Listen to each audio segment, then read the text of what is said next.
미국 단체 김정은 경악했다. 10만 개 USB 북한으로 전문가 김정은 싫어하는 정보 핵폭탄에 대해 소상하게 전해드리겠습니다. 미국의 한 인권단체가 2016년부터 지난해까지 북한의 외국 영화와 드라마가 담긴 이동식 저장 장치를 총 10만 개 이상 보냈다고 밝혔습니다. 미국 뉴욕에 기반을 둔 국제인권단체 휴먼라이츠 재단이 지난 2016년부터 2021년 12월까지 북한에 총 10만 9,668개의 플래시 드라이브, 즉 이동식 저장 장치를 보냈다고 밝혔습니다. 단체는 최근 발표한 2021년 연례보고서에서 대북 정보유입 운동인 자유를 위한 플래시 드라이브를 통해 지난 2016년 처음 북한에 플래시 드라이브를 보낸 이후 약 6년 만에 이 같은 수치를 기록했다고 전했습니다.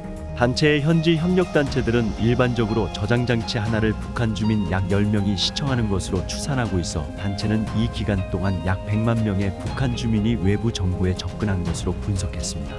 단체는 또 이번 보고서에서 북한 주민들에게 제공됐던 컨텐츠 내용도 일부 공개했습니다.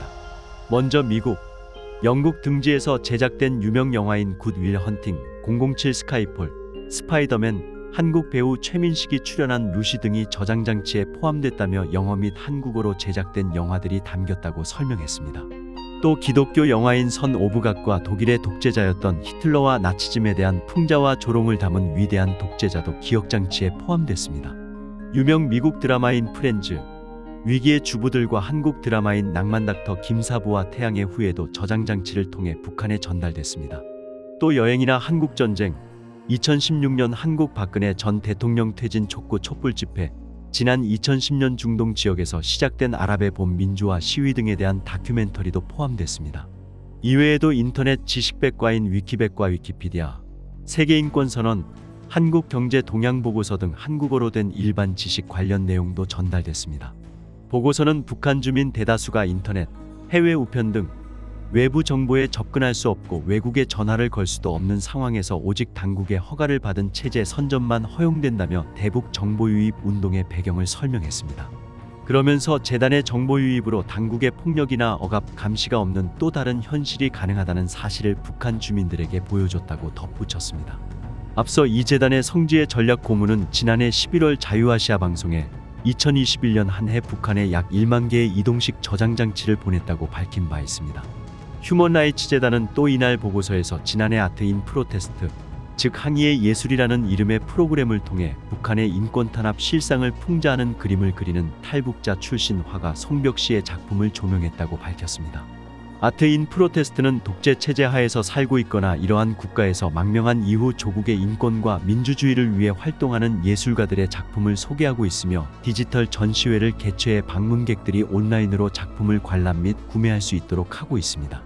이처럼 코로나19, 즉 코로나 비루스로 인한 북한의 삼엄한 국경 봉쇄와 한국 정부의 이른바 대북전단 금지법 시행에도 여러 단체 및 국가들은 북한의 다양한 방식으로 외부 정보를 전달할 것이라고 밝혔습니다. 앞서 미국의 북한 인권단체 링크의 송한나 대표는 이달 초 단체가 주최한 화상 토론회에서 지난해 미국, 유럽, 아시아에 거주하는 탈북자 및 전문가 등과 함께 세 차례 비공개 회의를 갖고 대북 정보 유입을 위한 새로운 기술에 대해 논의했다고 말했습니다. 우리는 대북 정보 유입의 최신 동향에 대해 논의하고 정보 유입을 위한 새로운 기술과 연구를 선보이기 위해 다 함께 모임을 가졌습니다. 또 협력 분야를 모색하고 정보 유입에 대해 탈북자들에게 배우면서 이해도를 높였습니다. 미 국무부의 스콧 버스비 민주주의 인권 노동 담당 수석부차관보 대행 역시 이달 초 한 회의에 참석해 미국 정부가 대북 정보 유입을 늘리기 위해 노력할 것이라고 말한 바 있습니다. 이어 북한 전문가인 브루스 베넷 미 랜드 연구소 선임연구원은 2일 본지 인터뷰에서 북한 사이버 전사 수는 6,000명 정도로 알려졌지만 최근 3배가량 급격히 늘어 2만여 명으로 규모가 더 커진 것으로 분석된다고 했다. 1,000명 수준인 국군 사이버 사령부에 비해 북해커 부대의 규모가 최소 6배에서 최대 20배 우위에 있다는 것이다.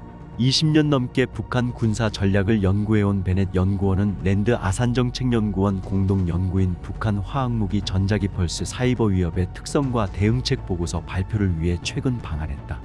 베넷 연구원은 북한 사이버 전사는 일반 군인과 달리 어릴 때부터 영재 교육을 받고 대학까지 가서 실력을 키운 뒤 중국 등으로 넘어가 신분을 세탁해 해킹 작전을 벌인다면서 이런 북한의 해킹 공격은 추적하기도 어렵고 무엇보다 누구의 소행인지 명확히 밝힐 수 없어 대응하기도 쉽지 않다고 했다.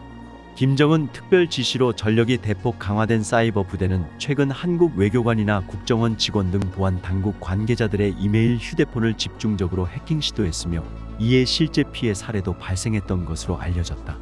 베넷 연구원은 김정은에게 도발하면 톡톡한 대가를 치를 것이라고 분명하게 일러줄 필요가 있다며 여러 가지가 있겠지만 K-팝과 드라마가 담긴 USB 100만 개를 북한에 투하하는 건 어떨까 싶다고 했다.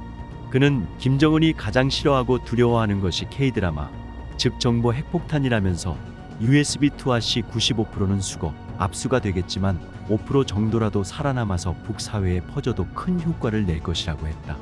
그는 김정은이 미 중간선거 전 7차 핵실험을 감행할 가능성이 있다고 전망했다. 베넷 연구원은 김정은이 분명 가만히 있지는 않을 것이라면서 11월 초 미 중간선거 직전 전격적으로 대규모 핵실험을 벌이며 조 바이든 미 대통령에게 부담을 주고 국제사회의 이목을 잡아끌려고 할 수 있다고 했다.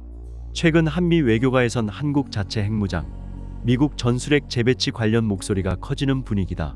이와 관련 베넷 연구원은 북한이 핵탄두를 현재 20기 수준에서 100에서 200기 수준으로 늘린다면 이건 전혀 다른 차원의 위협이 된다면서 그때는 미국도 한국의 핵무장을 고민하게 될 것이라고 했다. 정성산TV 좋아요, 구독, 알림은 큰 힘이 됩니다. 후원해주시는 모든 분들께 가열차게 멸공.